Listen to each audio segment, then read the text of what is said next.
if you want to remove judges of the Supreme Court, begin by proving your claim against each judge. But if perchance all the judges are removed at the same time, suppose these petitions go through and we are all removed, the law says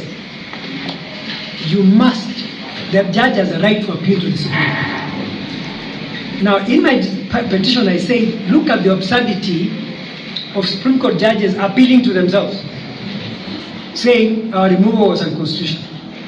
That is the absurdity we are saying. It must be resolved. And now, there is also a question which you may have to speak to the Dean about, the doctrine of necessity.